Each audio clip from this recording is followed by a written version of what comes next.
8 F-18 Super Hornets screaming through hostile airspace at Mach 1.2, radio chatter crackling with desperation. We're outnumbered 3-1. Request immediate backup. But the nearest squadron was 40 minutes out. That's when Lieutenant Commander Sarah Ghost Mitchell heard something that made her blood run cold. The same enemy formation that had decimated 2 Allied squadrons was now hunting her wingmen. And she was supposed to be grounded. Her modified F-14 Tomcat hadn't flown in 3 months. The brass had deemed it too experimental, too dangerous. But as she watched those 8 dots on the radar screen getting swarmed by hostile contacts, Mitchell knew rules were about to be broken. What happened next would either save 8 pilots or destroy everything she'd worked for. Before we jump back in, tell us where you're tuning in from. And if this story touches you, make sure you're subscribed, because tomorrow I've saved something extra special for you. The Nevada desert stretched endlessly in all directions, broken only by the stark geometry of Fallon Naval Air Station. Lieutenant Commander Sarah Mitchell stood in the shadow of Hangar 7, her weathered flight suit hanging loose around her shoulders. 3 months. 3 months since they'd pulled her from active duty. 3 months since anyone had taken her seriously. The morning sun cast long shadows across the tarmac, where her F-14 Tomcat sat like a caged predator. But this wasn't just any Tomcat. Mitchell had spent 2 years convincing the Navy to let her modify the aging fighter. New avionics systems, upgraded engines, experimental targeting computers that could track 30 bogies simultaneously. The brass had called it her pet project, and not in a good way. They'd tolerated it because Mitchell's kill record spoke for itself. 47 confirmed aerial victories, more than any active pilot in the fleet. Then came the incident over the Pacific. A routine training exercise that went sideways when her modified systems detected something that shouldn't have existed. Enemy stealth fighters operating in restricted airspace, invisible to conventional radar. Mitchell had engaged, shooting down 3 hostiles before they could reach the carrier group. She'd saved lives, prevented what could have been a catastrophic surprise attack. The Navy's response? Immediate grounding pending investigation. They questioned her sensors, her judgment, her mental state. How could she have detected aircraft that their most advanced systems couldn't see? The official report classified the encounter as equipment malfunction resulting in engagement with unknown objects. Mitchell's modifications were deemed unauthorized enhancements creating false readings. Captain Rodriguez, the base commander, had made his position crystal clear during their last meeting. Mitchell, you're a hell of a pilot, but these modifications end now. We can't have cowboys running experimental tech without proper authorization. You're grounded until the review board makes their decision. That was 93 days ago.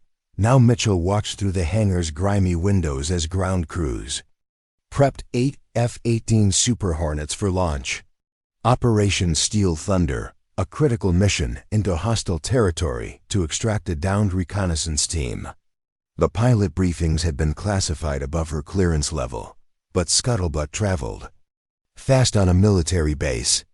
Enemy forces had established a no-fly zone over the extraction point, backed by surface-to-air missile batteries and fighter patrols. The F-18s were good aircraft, but Mitchell knew their limitations. Standard radar systems, conventional weapons, packages, pilots who'd never faced the kind of adaptive enemy tactics she'd encountered 3 months ago. They were flying into a meat grinder. Commander Jake "Viper" Torres led the formation. Mitchell had trained half of these pilots, including Torres himself. She'd taught him everything he knew about air-to-air combat, but knowledge and experience weren't the same thing. Torres had 12 kills to his credit, impressive by current standards, but he'd never faced an enemy that could disappear from radar at will. The 8 Hornets taxied toward the runway, their engines whining with barely contained power.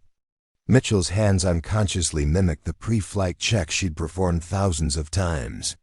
Stick movement, rudder response, weapon systems online. Even grounded, muscle memory died hard.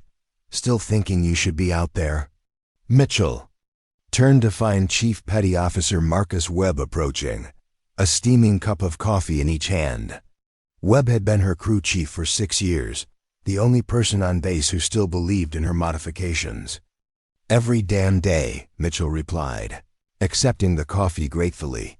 Webb nodded toward the F-14. "She's ready to fly. Been ready for 2 months. All we need is permission." "Permission's not coming, Chief. Rodriguez made that clear." "Maybe not from him." Webb's eyes held a glint that Mitchell recognized, the same expression he'd worn when they'd first started modifying the Tomcat systems. "But there are other ways to get clearance." Before Mitchell could respond, the base's communication system crackled to life. "All personnel, this is the control tower. We have multiple aircraft requesting emergency landing clearance. Medical teams to runway 2, immediately." Mitchell and Webb exchanged glances. Emergency landings weren't uncommon, but the urgency in the controller's voice suggested something serious. They moved toward the hangar's main entrance, joining other personnel gathering to watch the incoming. Aircraft. 2 F-18s appeared on the horizon, flying in close formation. Even from a distance, Mitchell could see something was wrong. One aircraft was trailing smoke, its flight path erratic. The other stayed close, providing escort and guidance. "That's Bulldog and Hammer from Steel Thunder," Webb muttered, recognizing the aircraft's call signs. Mitchell's blood chilled. Steel Thunder had launched less than an hour ago with 8 aircraft. If 2 were already returning damaged, what had happened to the other 6? The damaged Hornet touched down hard, bouncing twice before settling on the runway. Emergency vehicles raced alongside as it rolled to a stop. The escort aircraft followed, landing smoothly but immediately taxiing toward the maintenance area. Within minutes, the base communication system activated again. This time, the voice belonged to Captain Rodriguez himself. "This is Base Command. Operation Steel Thunder has encountered unexpected resistance. 6 aircraft are currently engaged with superior enemy forces. All available pilots report to the briefing room immediately for emergency deployment authorization." Mitchell felt her heart racing. 6 F-18s against superior enemy forces, exactly the scenario she'd been warning about for 3 months. The same type of engagement that had gotten her grounded in the first place. Available pilots meant the handful of reserve squadron members currently on base. Maybe 4 or 5 aircraft total, not nearly enough to tip the balance against the kind of enemy force that could damage Steel Thunder so quickly. Webb was studying Mitchell's face intently. "You're thinking about it." "Thinking about what?" "Flying anyway." Mitchell stared at her grounded Tomcat. The aircraft represented 2 years of her life, countless hours of modification and testing, and capabilities that no other fighter in the Navy possessed. It could detect stealth aircraft, coordinate attacks across multiple threat vectors, and engage targets at ranges conventional fighters couldn't match. "I'd be court-martialed. Maybe, or maybe you'd save 6 pilots." The communication system crackled again. This time, the voice was strained, filled with static from long-distance transmission. "Mayday, Mayday, this is Viper 1. We are heavily outnumbered and taking casualties. Enemy aircraft appear to be using stealth technology. Our targeting systems cannot maintain lock. Request immediate backup. Torres." Mitchell had taught him that voice protocol, the calm professionalism that masked desperation. She could hear between the lines Steel Thunder was in trouble. Real trouble. "Viper 1, this is Base Command. Backup is en route. The estimated time of arrival is 35 minutes. 35 minutes.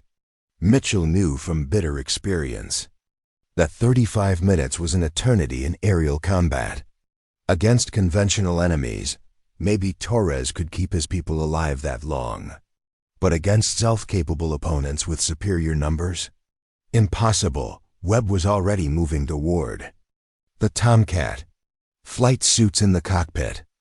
Pre-flight checklists been updated. Fuel tanks are full. Chief, I can't. Sure you can. The question is whether you will. Mitchell closed her eyes, hearing Torres's voice again. Mayday, mayday. The same call she'd have been making 3 months ago if her experimental systems hadn't detected those stealth fighters in time. The brass hadn't believed her then. They'd rather risk pilot LIVEs than admit their conventional systems had limitations. The radio crackled with another transmission, fainter this time. Multiple voices overlapping, stress bleeding through military discipline. Broke through our formation. Can't get a lock on. Shark is down, repeat. Shark is.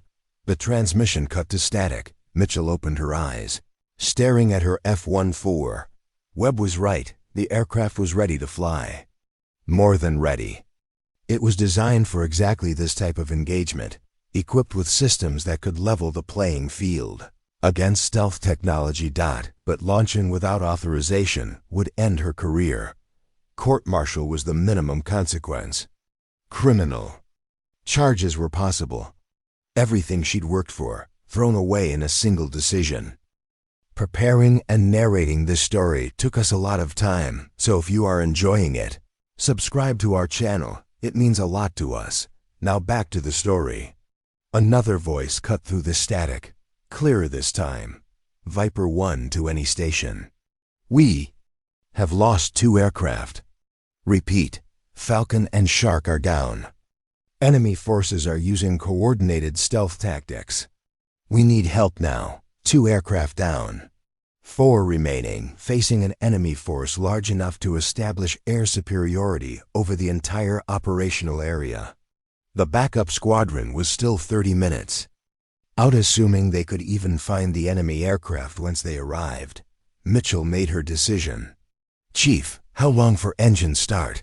Webb's grin was immediate and fierce. 2 minutes if we hustle. They ran toward the F-14, Mitchell's mind already shifting into combat mode. Pre-flight procedures, weapon systems checks, targeting computer initialization. The modified systems would need time to fully activate, but basic flight operations could begin immediately. The Tomcat's cockpit felt like coming home. Every switch, every display, every control surface, exactly where her hands expected them to be. 3 months of forced separation melted away as she settled into the pilot's seat. Engines online, Webb called from below. All systems showing green. Mitchell's fingers danced across the modified control panel. Stealth detection array active. Multi-target tracking system online. Extended range weapons package armed and ready. Everything her conventional F-18 counterparts lacked. The radio crackled with another transmission from Steel Thunder. This time, Torres's voice carried barely controlled panic. Base Command, this is Viper 1. We have multiple bogies converging on our position. My wingman is damaged and barely staying airborne. Enemy count is at least 15 aircraft. We cannot maintain formation much longer. 15 aircraft. Mitchell's blood went cold. Steel Thunder had walked into a trap, facing odds that made survival impossible without immediate intervention. She keyed her radio, knowing that the next words would change everything. Steel Thunder, this is Ghost. I'm inbound to your position, with capabilities for stealth detection and engagement. ETA, 12 minutes. Silence filled the channel for several seconds. Then Torres's voice, filled with disbelief and desperate hope. Ghost? Command said you were grounded. Command's about to have bigger problems than my flight status. Transmit your coordinates and enemy disposition. As Torres relayed tactical information, Mitchell completed her pre-flight sequence with practiced efficiency. The F-14's engines roared to life, twin afterburners painting blue flame across the desert floor. Her modified systems showed full operational status, every enhancement online and functioning perfectly. Captain Rodriguez's voice cut across all frequencies. sharp with authority and barely controlled rage. Lieutenant Commander Mitchell, you are ordered to shut down engines immediately and return to the hangar. You are not authorized for flight operations. Mitchell taxied toward the runway, ignoring the order. Webb ran alongside, giving final equipment checks and system confirmations. Ghost, this is Base Command. You are in direct violation of standing orders. Abort takeoff immediately or face court-martial. Torres's voice crackled through the static again, more desperate than before. Ghost, we just lost Phoenix. 3 aircraft remaining, ammunition running low. We need you now. 3 aircraft. Half of Steel Thunder was gone, and the survivors were running on fumes. The backup squadron was still 25 minutes out. Assuming they could even locate the engagement area, Mitchell reached the runway and aligned her aircraft for takeoff. The F-14 trembled with barely restrained power, afterburners ready to unleash 30,000 pounds of thrust. All stations, this is Ghost, she transmitted. I have stealth-capable hostiles on radar. Multiple formations approaching Steel Thunder's position from 3 vectors. Conventional systems will not be able to track these targets. Rodriguez's voice came back immediately. Mitchell, stand down. That is a direct order. Mitchell released the brakes and pushed the throttles forward. The F-14 Tomcat leaped down the runway like a guided missile, acceleration pressing her deep into the ejection seat. Gear up, climb rate steady, heading directly toward coordinates where 3 of her former students were fighting for their lives against impossible odds. Base Command, this is Ghost, she transmitted as the Nevada desert fell away beneath her wings. I have 8 pilots in trouble and the only aircraft capable of helping them. Court-martial me later. The F-14 Tomcat climbed through 20,000 feet, its modified engines delivering power that made Mitchell's teeth rattle. Below, the Nevada desert gave way to rugged mountain terrain, then open ocean as she vectored toward the combat zone. Her heads-up display painted a tactical picture that would have been impossible with conventional systems. 15 red diamonds clustered around a small group of blue friendlies, the hostile aircraft moving in coordinated patterns that spoke of professional military training. Not insurgents or rebels, this was a state-sponsored force using cutting-edge stealth technology. Ghost, this is Viper 1. Torres's voice carried exhaustion and desperation. We're down to fumes. Angel and Reaper are both damaged. I don't think we can hold out much longer. Mitchell studied the tactical display, her mind automatically calculating attack vectors and engagement priorities. The enemy formation was spread across 40 square miles, using classic hunter-killer tactics to box in the remaining F-18s. Conventional radar would see maybe half of them, and only when they chose to be seen. Viper, give me your fuel status and weapons count. Approximately 8 minutes of flight time remaining. Angel has 2 Sidewinders left, Reaper's Winchester on everything. I've got 1 AMRAAM and maybe 30 seconds of gun ammo. 3 damaged aircraft, minimal weapons, running on empty. Against 15 stealth fighters. The mathematics was brutal. Mitchell activated her modified targeting system, watching as additional contacts materialized on her display. 23 hostile aircraft total, arranged in a 3-layer ambush that had caught Steel Thunder completely off guard. The enemy commander knew his business. Viper, I'm seeing 23 bogeys, not 15. You've got 2 reserve squadrons waiting in high cover while the primary force bleeds you dry. Silence filled the radio channel. Then Torres's voice, hollow, with the realization of how completely they'd been outmaneuvered. Copy, Ghost. We walked right into it. The first enemy formation was 70 miles out and closing fast. Mitchell armed her weapon systems, feeling the familiar weight of combat settling over her shoulders. Her modified F-14 carried an experimental payload long-range AMRAAMs with enhanced guidance systems, AIM-9X Sidewinders with improved seeker heads, and a 20-millimeter cannon loaded with depleted uranium rounds. More importantly, her aircraft could see the enemy. Every stealth fighter showed clearly on her displays, their heat signatures and electromagnetic emissions painting detailed target profiles. What made them invisible to conventional systems made them easy prey for her modifications. Base Command. This is Ghost.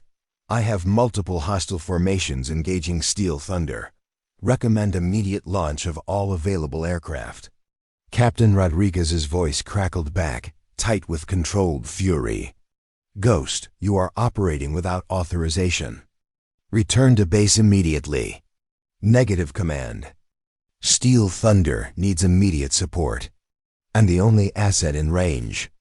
Mitchell, you're flying experimental systems that haven't been properly tested. You're risking not just your own life, but potentially compromising classified technology.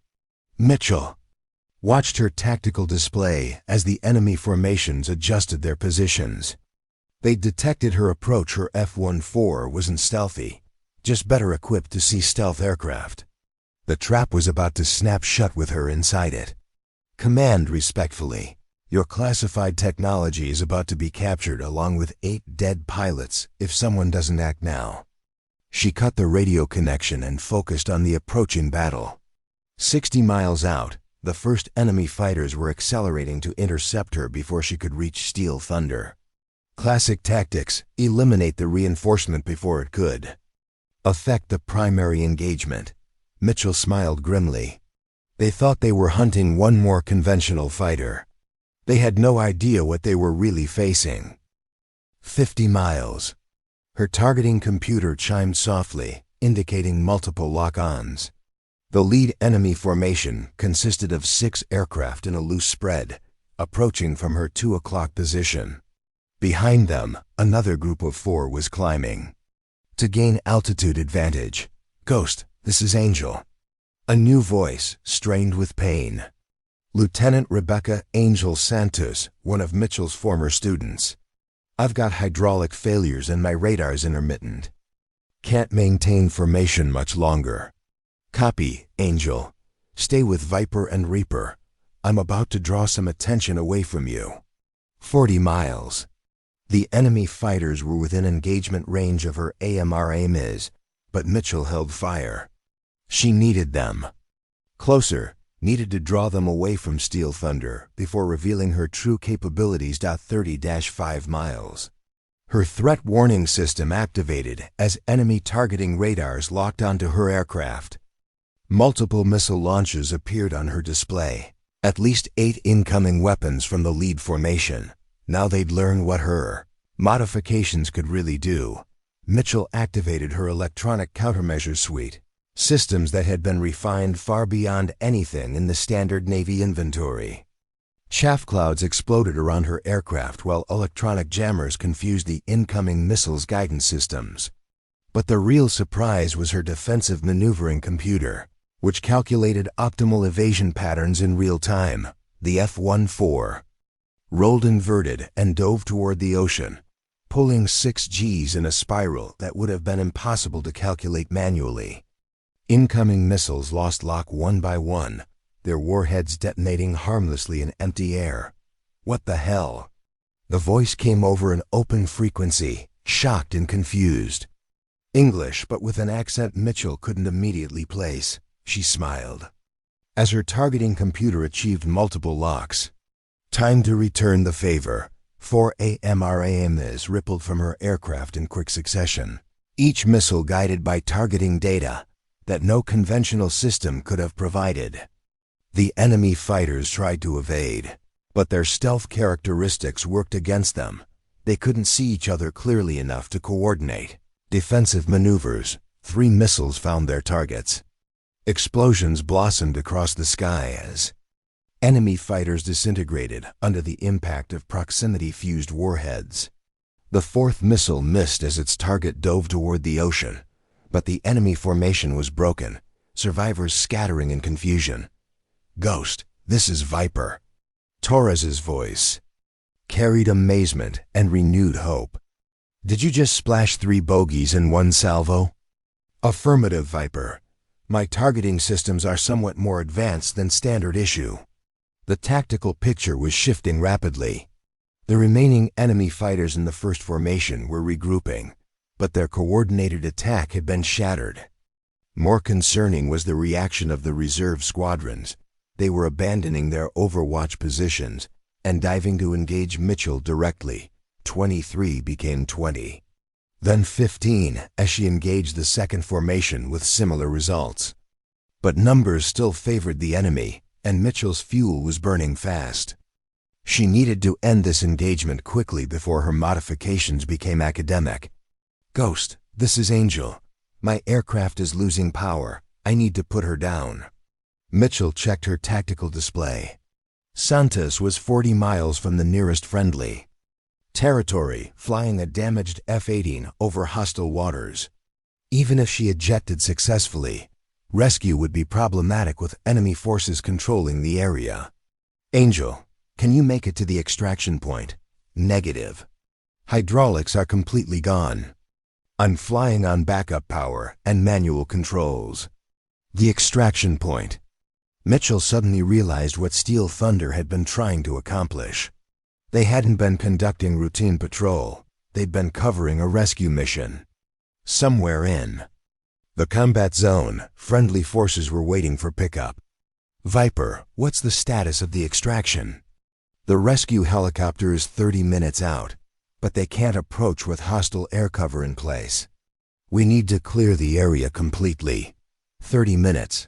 Mitchell calculated rapidly.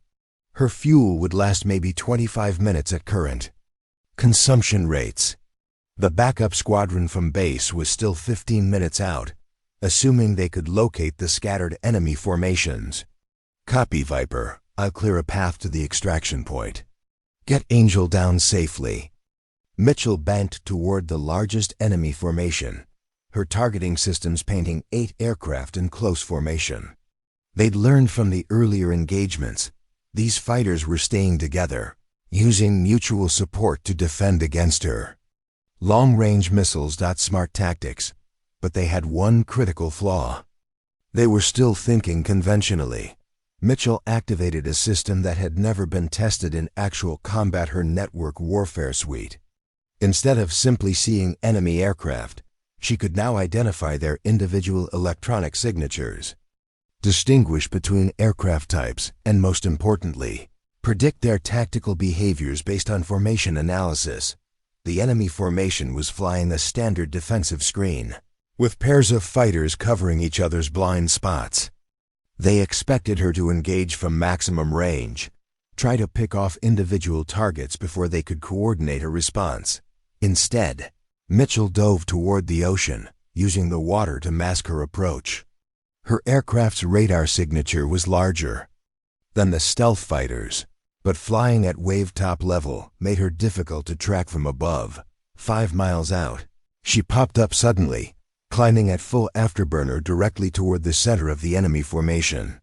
Her targeting computer achieved simultaneous locks on all 8 aircraft, something that should have been impossible with conventional systems. The enemy fighters scattered, but Mitchell was already inside their defensive perimeter. Her remaining AMRAMs launched in rapid sequence, followed immediately by Sidewinders as targets came within heat-seeking range. The sky filled with missiles and countermeasures as both sides emptied their weapons bays. But Mitchell had one advantage: the enemy couldn't match. Her targeting data was perfect. Every missile found its intended target, while enemy weapons struggled to maintain lock on her maneuvering aircraft. When the smoke cleared, 6 more enemy fighters were gone. The surviving pair had fled toward their own territory, no longer willing to engage an opponent they couldn't understand. "Ghost, this is Viper. Holy shit, did you just..." "Language, Viper." Mitchell's voice carried exhaustion and satisfaction in equal measure. "Area's clear. Get Angel down in vector toward the extraction point." The tactical display showed scattered enemy contacts withdrawing from the combat zone. A few individual fighters remained, but they were maintaining defensive positions rather than pressing attacks. The coordinated assault on Steel Thunder had been broken, Mitchell checked her fuel gauge and grimaced. 8 minutes remaining, barely enough to reach the extraction point. But the rescue helicopter was approaching from the south, its distinctive radar signature clear on her modified display. Rescue 1, this is Ghost. The area appears clear, but recommend combat air patrol while you're on station. Copy, Ghost. We've got eyes on the friendlies. ETA is 3 minutes. Mitchell circled the extraction point at low altitude, her eyes scanning for any remaining threats. The enemy withdrawal seemed genuine, but professional soldiers didn't abandon missions easily. Something felt wrong. Her threat warning system suddenly activated, multiple targeting radars locking onto the rescue helicopter. 4 new contacts appeared on her display, enemy fighters approaching from the north at high speed, having used the mountainous terrain to mask their approach. Rescue 1, you have multiple bogies inbound from the north. Abort approach. Negative. Ghost, we have friendships in the water. We're not leaving without them.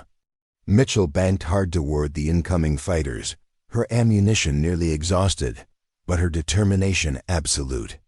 The rescue helicopter was vulnerable, loaded with survivors, and unable to maneuver effectively.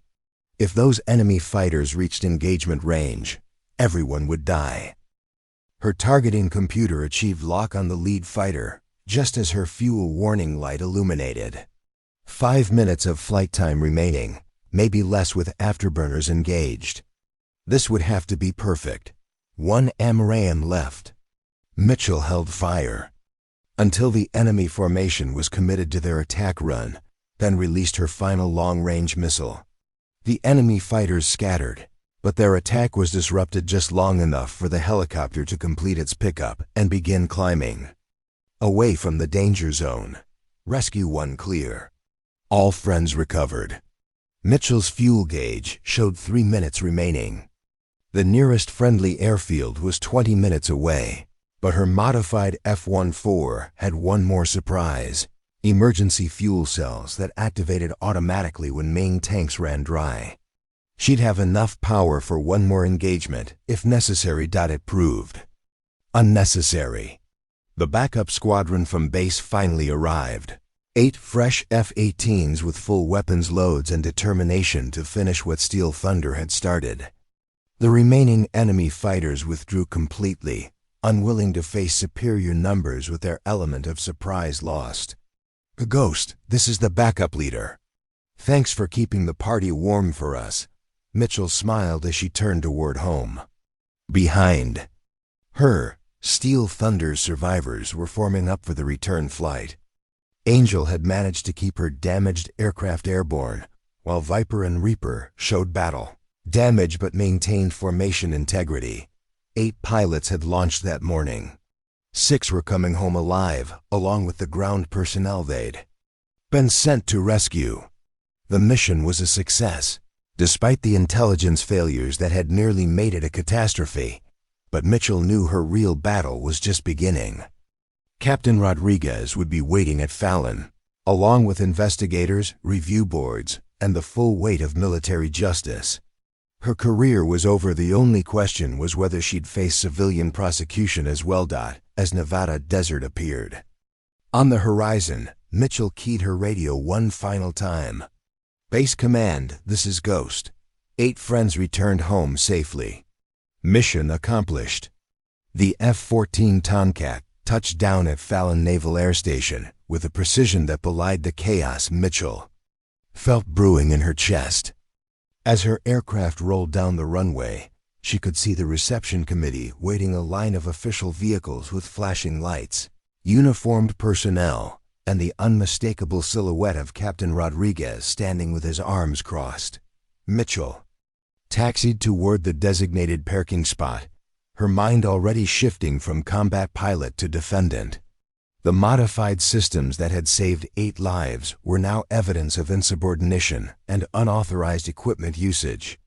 Every successful engagement, every enemy fighter destroyed, every life saved, all of it would be overshadowed by the simple fact that she had disobeyed direct orders. Chief Webb was waiting by the hangar, his expression unreadable as he guided her aircraft into position. Behind him stood a collection of base personnel, investigators, and what appeared to be several civilians in dark suits. Word of her unauthorized flight had clearly traveled beyond the chain of command. She shut down the engines and began the post-flight checklist with mechanical precision. Weapons safed, avionics powered down, flight systems secured. Each switch position was being documented by investigators who would dissect every aspect of her mission, looking for violations and evidence of misconduct. The canopy hissed open, and Mitchell climbed down from the cockpit to find herself surrounded by a semicircle of officials. Captain Rodriguez stepped forward, his face a mask of professional control, barely containing personal fury. "Lieutenant Commander Mitchell, you are under arrest for disobedience of direct orders, unauthorized use of military equipment, and endangering classified systems. You will surrender your weapon and report to the brig immediately." Mitchell unbuckled her sidearm and handed it to the waiting shore patrol officer. Around the flight line, other personnel had gathered to watch the spectacle. Many were ground crew members and mechanics who had worked on her modifications, their faces showing a mixture of concern and bewilderment. "Sir, Steel Thunder requested immediate assistance. 6 aircraft were under attack by superior enemy forces." Standard protocol, Rodriguez interrupted. "Does not include launching aircraft without authorization from grounded pilots using unauthorized equipment modifications. You had no clearance, no flight plan, and no authority to engage enemy forces." One of the civilians stepped forward, a stern-faced woman in her 50s wearing a badge that identified her as Agent Patricia Hawkins from Naval Criminal Investigative Service. "Commander Mitchell, your aircraft will be impounded pending investigation. All flight data, weapon system logs, and modification specifications are now classified evidence." Mitchell watched as technicians began connecting diagnostic equipment to her F-14. Everything she had worked for over the past 2 years was being cataloged, analyzed, and ultimately dismantled. The systems that had proved their effectiveness in actual combat would be buried under layers of bureaucracy and risk aversion. "Agent Hawkins," Mitchell said carefully, "those modifications saved 8 pilot lives today. They detected and engaged stealth aircraft that conventional systems couldn't even see." "That's exactly the problem, Commander. How did you acquire the technical specifications for stealth detection? Where did the funding for these modifications originate? And who authorized you to test experimental weapon systems against foreign military assets?" The questions carried implications that made Mitchell's blood run cold. They weren't just investigating her disobedience. They suspected espionage, unauthorized technology transfer, possibly even treason. The successful mission had become secondary to the larger question of how she had accomplished it. Captain Rodriguez gestured toward the waiting vehicles. "Mitchell, you're confined to quarters pending formal charges. A court-martial board will be convened within 72 hours. As they walked toward the base security building, Mitchell caught sight of Steel Thunder's surviving aircraft on the parallel taxiway. Torres was climbing down from his F-18, his flight suit stained with sweat and showing the strain of 4 hours.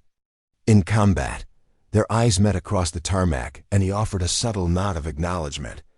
3 other pilots followed Torres from their aircraft Santos, looking pale but determined. Lieutenant Ray Reaper Johnson, favoring his left arm from ejection injuries, and Lieutenant Commander Diana Phoenix Walsh, who had apparently survived what earlier radio calls had reported as her being shot down. Phoenix, Mitchell realized with relief that the earlier reports had been wrong, or perhaps Phoenix had managed to recover from whatever had happened during the initial engagement. 8 pilots had launched, and all 8 were coming home. That had to count for something. But as the security detail guided her toward the administrative building, Mitchell could see investigation teams already swarming over the returned F-18s, documenting battle damage and downloading flight data. Every aspect of the mission would be scrutinized, analyzed, and compared against official records. The holding cell at Fallon wasn't designed for long-term detention, just a sparse room with a cot, desk, and basic facilities. Mitchell had been here before, briefly, during a hazing incident early in her career. Now she faced the possibility of spending months in military prison while lawyers debated the legal implications of her actions. Agent Hawkins entered the cell. An hour later, carrying a thick folder and digital recorder. Her expression suggested this would be a lengthy interrogation. "Commander Mitchell, before we begin the formal interview, I want you to understand the seriousness of your situation. Unauthorized modification of military equipment is a federal crime. Engaging foreign military forces without proper authorization could be considered an act of war. And if we determine that you obtained classified technology through improper channels, additional charges will follow." Mitchell sat at the small table, keeping her expression neutral. "Agent Hawkins, I modified existing systems using commercially available components and my own technical knowledge. No classified information was compromised. Then explain how your systems detected aircraft that our most advanced radar couldn't see. Physics. Stealth technology works by deflecting radar waves, but it doesn't eliminate all electromagnetic signatures. My modifications simply looked for different types of emissions, heat, communications, navigation signals. It's not revolutionary science, just applied engineering." Hawkins opened the folder, revealing printed copies of Mitchell's modification requests dating back 2 years. Every component purchase, every technical specification, every test flight had been documented and submitted through proper channels. Your requests were denied by the Modification Review Board on 3 separate occasions. You were specifically ordered to cease unauthorized alterations to your aircraft. The Review Board denied funding and official support. They didn't prohibit me from pursuing modifications using my own resources and off-duty time. Using Navy facilities, Navy tools, and Navy personnel. Mitchell felt the trap closing around her. Every regulation, every procedure, every bureaucratic requirement she had circumvented to make her modifications work was now being used as evidence against her. "Agent Hawkins, while we're discussing regulations and procedures, how many pilots died today because conventional systems couldn't detect those enemy aircraft? That's not your concern, Commander. Your concern should be the court-martial proceedings that will determine whether you spend the next decade in military prison."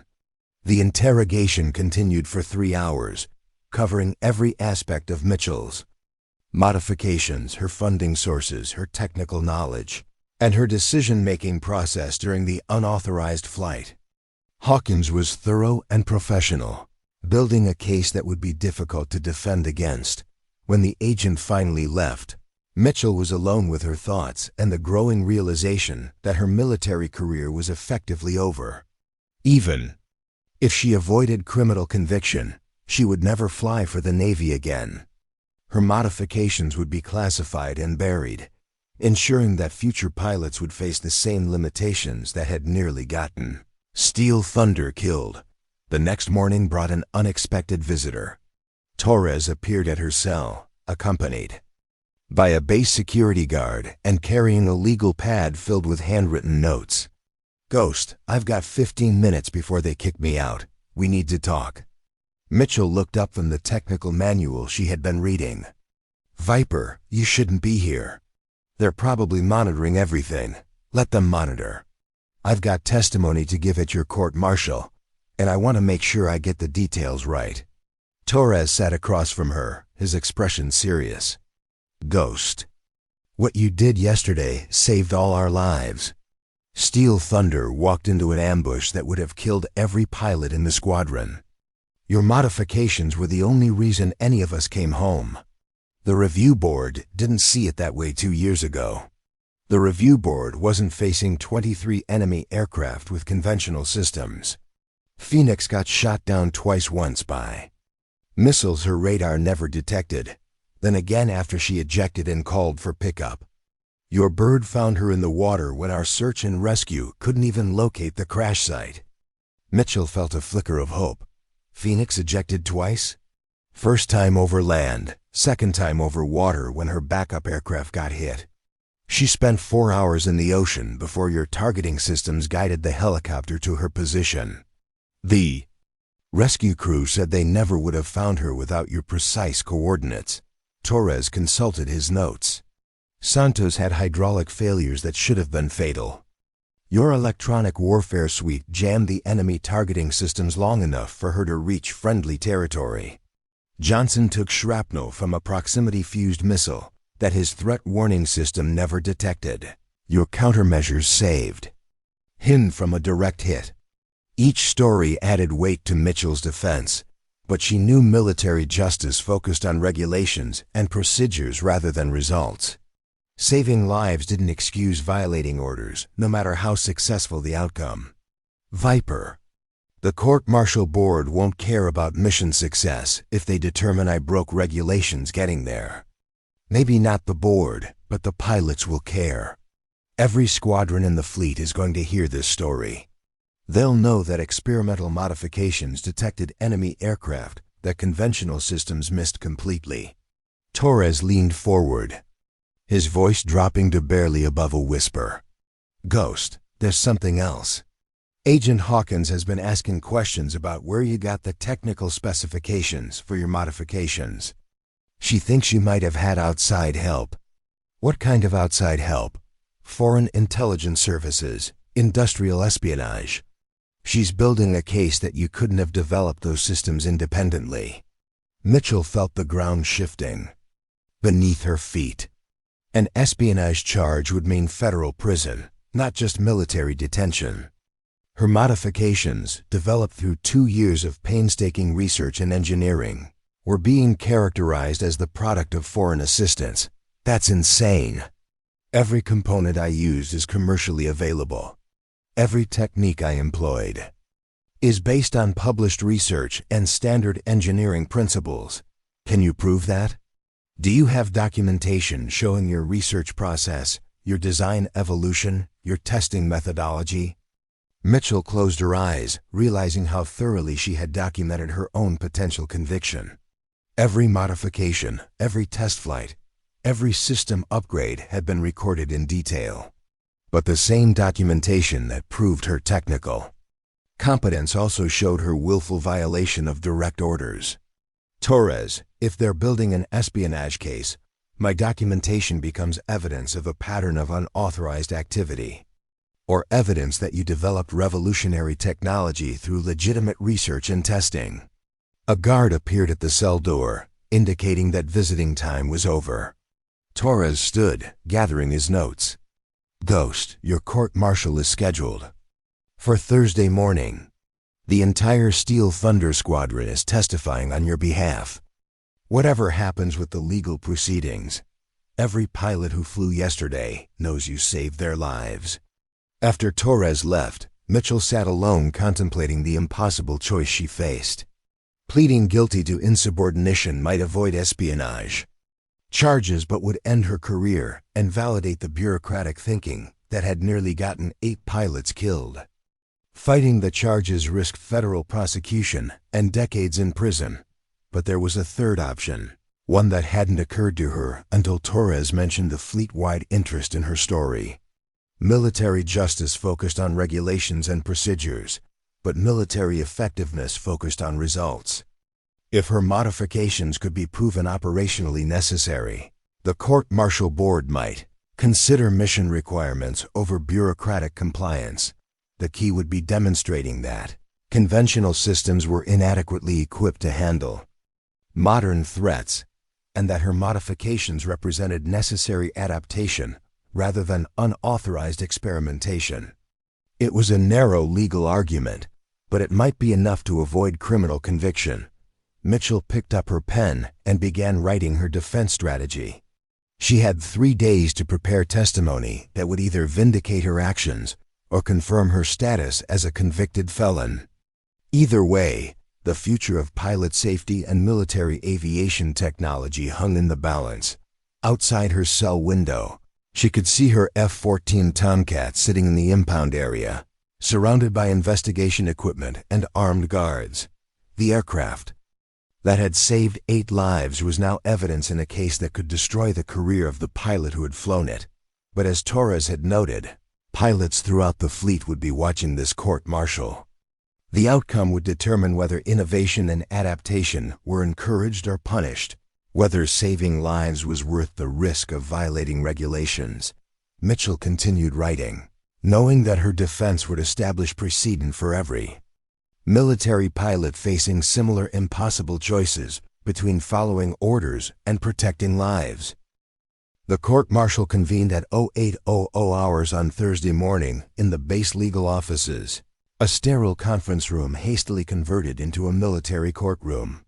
3 officers sat behind a polished table serving as judges: Colonel Patricia Brennan from the Judge Advocate General's Corps, Captain Marcus Thompson from Naval Intelligence, and Commander Sarah Valdez from the Fleet Operations Center.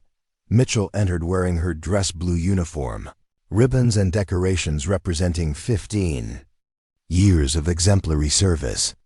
Her defense counsel, Lieutenant Commander James Fletcher from the JAG office, carried 2 thick briefcases and wore the expression of someone preparing for an uphill battle.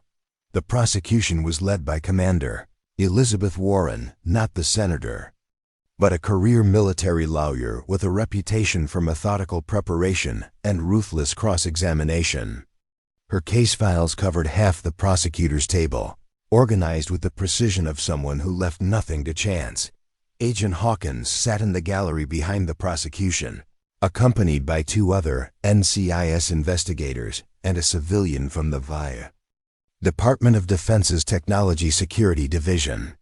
Their presence elevated the proceedings beyond routine military discipline into questions of national security.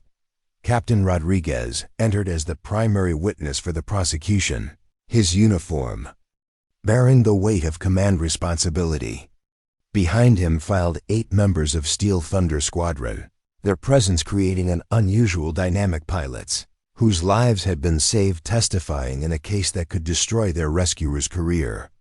This court-martial will address charges of disobedience of direct orders, unauthorized use of military equipment, and endangering classified systems, Colonel Brennan announced. The defendant will be afforded all rights under the Uniform Code of Military Justice. Commander Warren rose for opening statements, her voice carrying the authority of someone accustomed to military courtrooms.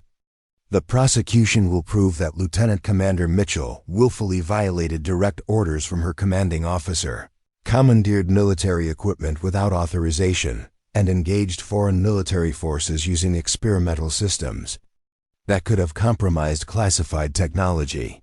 She gestured toward documentation covering the evidence table. The defendant was explicitly ordered to remain grounded pending investigation of previous unauthorized modifications.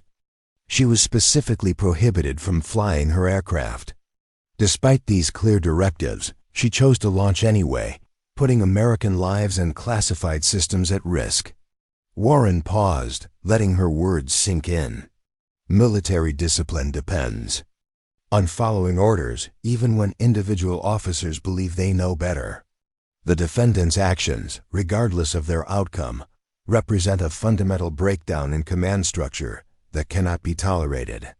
Fletcher stood for the defense, opening his approach markedly different from the prosecution's emphasis on regulations. The defense will demonstrate that Lieutenant Commander Mitchell acted in accordance with her oath to protect American lives, using capabilities that proved operationally essential for mission success. He moved toward the witness area, addressing the 3 judges directly. 8 American pilots launched on a routine mission and encountered enemy forces using advanced stealth technology that conventional systems could not detect. Without Commander Mitchell's intervention, all 8 pilots would have been killed or captured. Fletcher pointed toward the Steel Thunder pilots in the gallery. These officers are alive today because Commander Mitchell possessed the technical knowledge and operational capability to engage threats that our standard equipment could not even see. The question is not whether she violated regulations, but whether those regulations should prevent officers from saving American lives.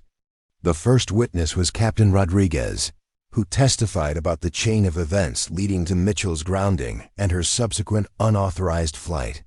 His testimony was factual but carried undertones of personal frustration with Mitchell's independent approach to problem solving. Commander Mitchell was ordered to remain grounded pending review of her modifications, Rodriguez stated, under direct examination. I made it clear that she was not authorized for flight operations under any circumstances. Warren pressed for specific details. Captain, did Commander Mitchell acknowledge your direct orders? Yes, she did. Was there any ambiguity in your instructions? None whatsoever. Yet she chose to launch anyway, directly violating your explicit commands? That is correct. Fletcher's cross-examination focused on the tactical situation that had prompted Mitchell's decision. Captain Rodriguez, when Steel Thunder requested emergency assistance, how many aircraft were available for immediate deployment? Approximately 4 to 5 aircraft from reserve squadrons. And what was the estimated response time for those aircraft to reach the combat zone? Rodriguez hesitated. 30 to 40 minutes. During your military career, Captain, have you ever seen pilots survive 40 minutes against superior enemy forces? Objection, Warren interrupted. Calls for speculation. Sustained, Colonel Brennan ruled. Fletcher adjusted his approach. Captain, based on the radio transmissions from Steel Thunder, what was your assessment of their tactical situation? They were heavily outnumbered and taking casualties. In your professional opinion, could they have survived 40 minutes without assistance? Rodriguez looked uncomfortable. That would have been unlikely. The next witness was Agent Hawkins, whose testimony focused on the security implications of Mitchell's modifications. Her examination revealed the extent of the government's investigation into how Mitchell had developed her systems. Our analysis indicates that the defendant's modifications incorporated advanced stealth detection capabilities that should have required classified research data, Hawkins testified.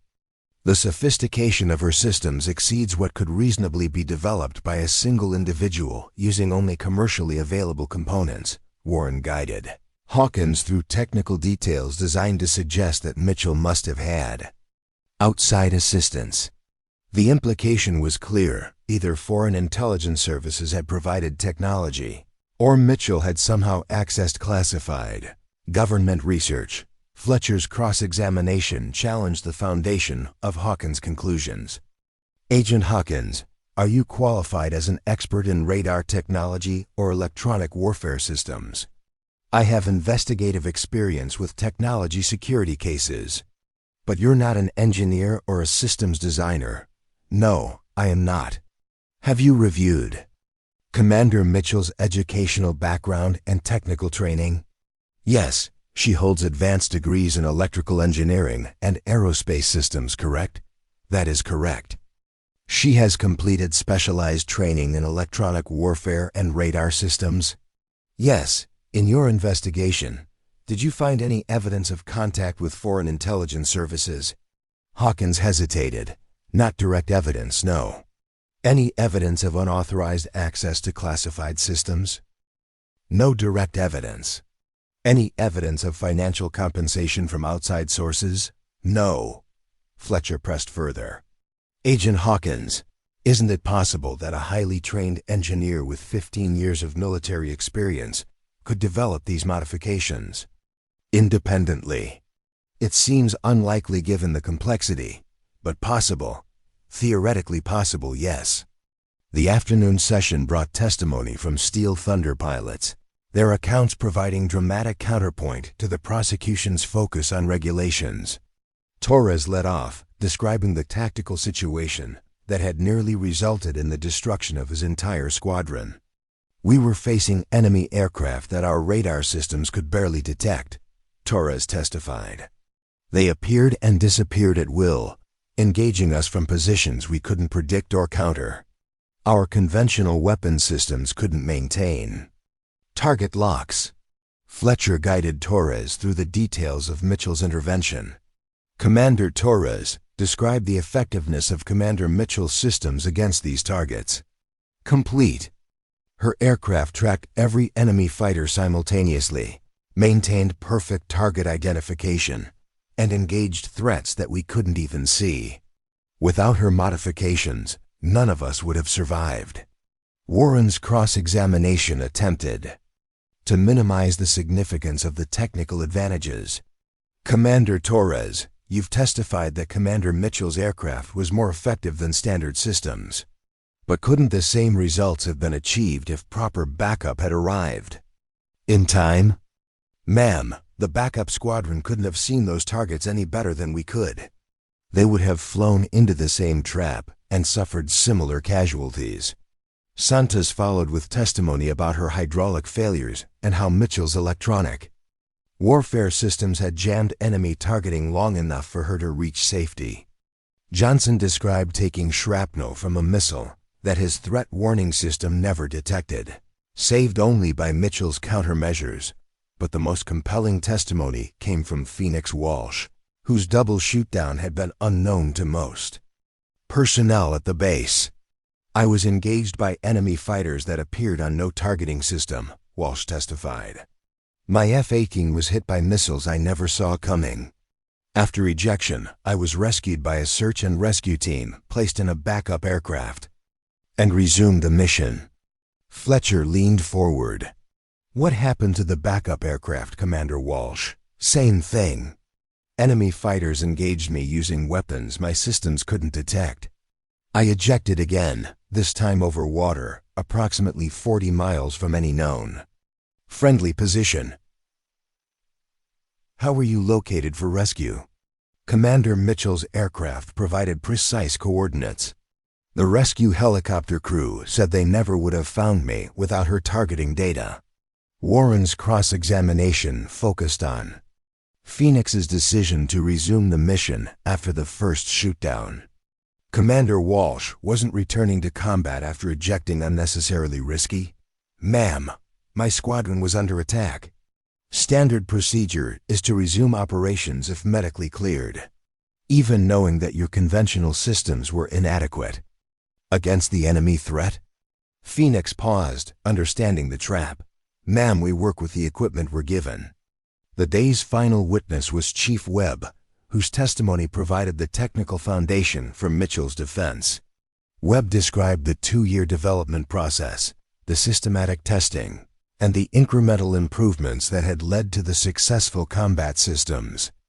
Every modification was documented and submitted through proper channels, Webb testified. When official approval was denied, Commander Mitchell continued development using her own time and resources. Fletcher walked Webb through the technical specifications, demonstrating that each component was commercially available and that the integration techniques were based on published research. Chief Webb, in your professional opinion, could these modifications have been developed without classified information or outside assistance? Absolutely. Commander Mitchell is one of the most knowledgeable electronic warfare specialists I've worked with. She understood both the theoretical principles and the practical applications. Warren's cross-examination attacked Webb's credibility as Mitchell's subordinate and close collaborator. Chief Webb, you participated in unauthorized modifications despite knowing they violated regulations? Ma'am, the modifications were technically sound and operationally necessary. That wasn't my question. Did you participate in activities you knew violated base regulations? Webb straightened. Yes, ma'am, I did. And you did so because of personal loyalty to Commander Mitchell? No, ma'am. I did so because pilots were going to die without better systems. As the court recessed for the day, Mitchell reviewed her notes with Fletcher, assessing their progress. The pilot testimony had been compelling, but the prosecution had successfully established that regulations were violated, regardless of justification. We've proven operational necessity, Fletcher observed, but military law doesn't provide a clear exception for saving lives through unauthorized means. What are our chances? Fletcher considered carefully. If this were purely about military discipline, you'd be convicted. But the security implications complicate things.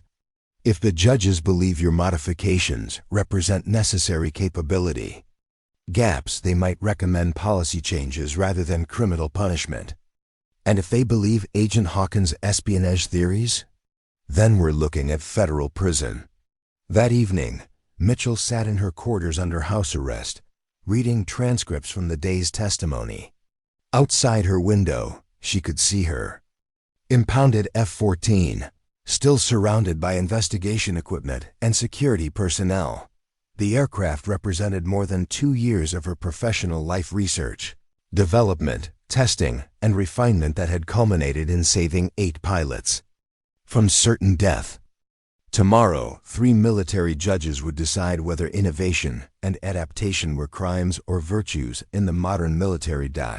But regardless of the verdict, Mitchell knew the real judgment would come from the pilot community itself. Every squadron in the fleet was following this case, understanding that the outcome would determine whether individual initiative was encouraged or punished, whether saving lives justified the risk of violating regulations. The future of military aviation technology hung in the balance, along with Mitchell's freedom and career. Tomorrow would determine whether the Navy valued bureaucratic compliance over operational effectiveness, whether pilots would be equipped with the tools they needed to survive modern threats. Mitchell closed the transcript and tried to sleep, knowing that morning would bring either vindication or conviction, but certain that her actions had been justified by the 8 pilots who were alive because she had chosen to act when others would not.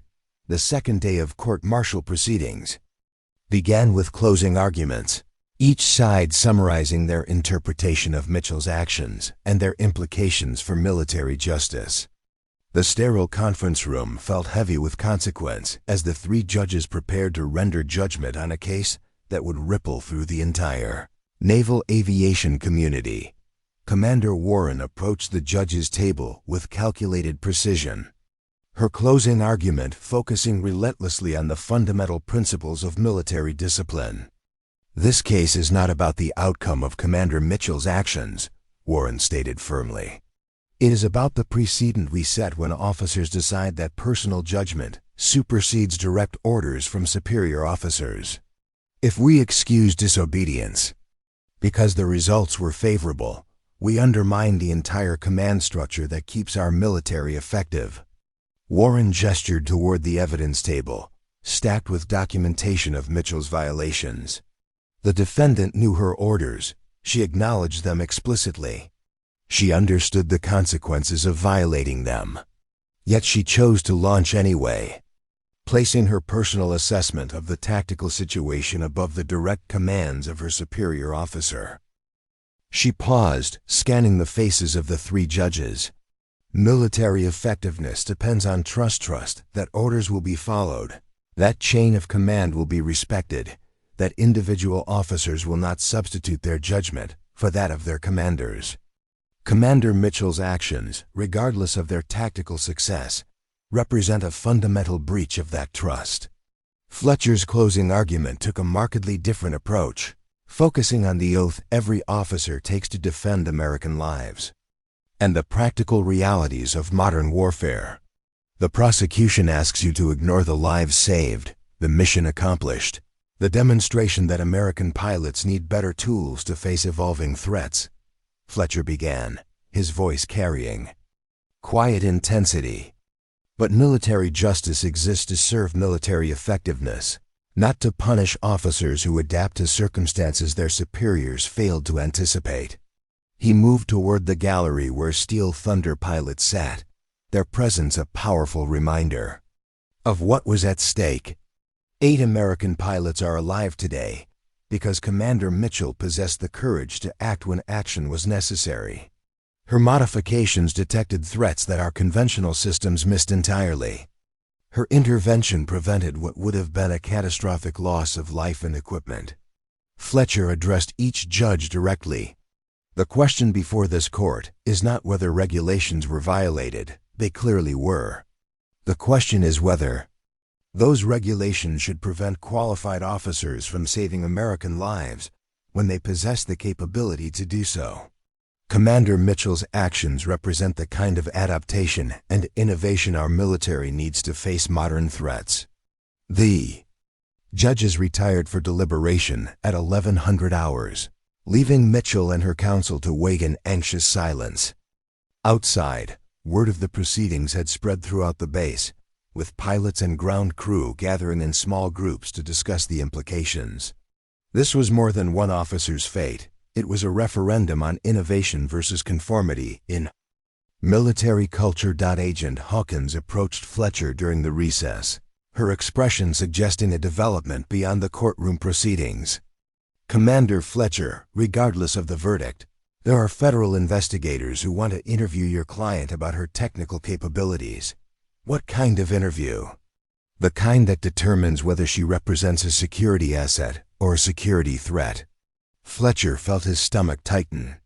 Even acquittal on military charges might not end Mitchell's legal troubles if federal authorities decided her modifications posed national security risks. At 14:30 hours, the judges returned with their verdict.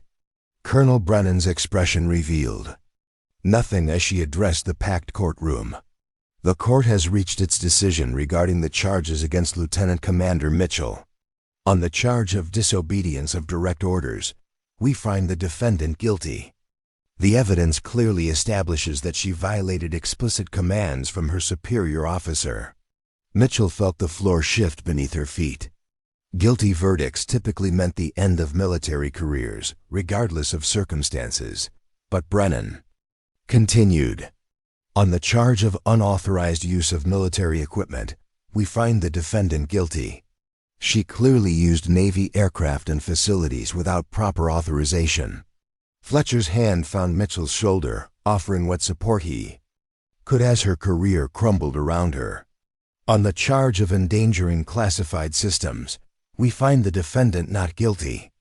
The court finds no evidence that classified information was compromised, or that Commander Mitchell's actions pose security risks to authorized systems. One charge was dismissed, but two guilty verdicts would still end her military service. Mitchell prepared herself for the sentencing that would determine whether she faced prison time in addition to discharge. Colonel Brennan consulted her notes before continuing. However, this court recognizes extraordinary circumstances surrounding these violations. Commander Mitchell's actions, while clearly contrary to regulations, prevented the loss of 8 American pilots and demonstrated operational capabilities that our conventional systems lack. The courtroom fell silent as Brennan paused, the weight of precedent heavy in her words. The sentence of this court is reduction in rank to lieutenant commander suspended pending satisfactory completion of probationary period. Fine of 2 months base pay suspended. Formal reprimand to be placed in service record. Commander Mitchell will be reassigned to Naval Air Systems Command to oversee integration of advanced electronic warfare capabilities into fleet operations. Mitchell stared at the judges, struggling to process what she had heard. Guilty verdicts, but essentially no punishment. More remarkably, reassignment to a position where her technical expertise would be officially valued rather than suppressed. Captain Thompson, the Naval Intelligence representative, spoke for the first time during the proceedings. Commander Mitchell, your modifications will be evaluated for fleet-wide implementation. Your new assignment will involve training other pilots in advanced threat detection and engagement techniques. The implications were staggering. Rather than being court-martialed into obscurity, Mitchell was being promoted to a position where she could share her knowledge with the entire fleet. Her unauthorized modifications were being validated and adopted as official policy. Agent Hawkins looked less pleased with the verdict, clearly anticipating continued investigation rather than official endorsement. But the military judges had effectively legitimized Mitchell's innovations by assigning her to spread them throughout naval aviation. After the court dismissed, Torres approached Mitchell outside the legal building. "Ghost, you realize what just happened?" I got lucky? You got vindicated. Every pilot in the fleet is going to learn the systems you developed. No more walking into traps because our equipment can't see stealth fighters. Santos joined them, still showing signs of the stress from her emergency landing. Mitchell, I want to be the first pilot in line for the upgraded systems. After what I experienced out there, I never want to fly conventional gear again. Over. The following days, Mitchell's reassignment became the talk of naval aviation. Pilots throughout the fleet requested training on stealth detection systems. Her modified F-14 became the prototype for a new generation of electronic warfare capabilities that would be integrated into existing aircraft. The bureaucracy that had initially opposed her innovations now embraced them with characteristic military efficiency. Funding appeared for research that had been denied for 2 years. Technical teams were assembled to reverse engineer and improve her modifications. Training programs were established to teach her techniques to other pilots, but the most significant change was cultural. Mitchell's case became a touchstone for pilots facing impossible choices between following regulations and protecting lives. Her court-martial had established precedent that innovation and adaptation, even when technically unauthorized, could be officially valued when they served operational necessity. Chief Webb supervised the transfer of Mitchell's technical documentation to Naval Air Systems Command, his expression showing satisfied vindication. 2 years of work that nobody wanted to fund. Now they're throwing money at it faster than we can count. Different when pilots start dying from obsolete equipment, Mitchell observed. Always is, but you change that. Every pilot who flies from now on will have better tools because you were willing to take the risk. 3 months later, Mitchell stood in a briefing room at Naval Air Systems Command, addressing a class of electronic warfare specialists from across the fleet.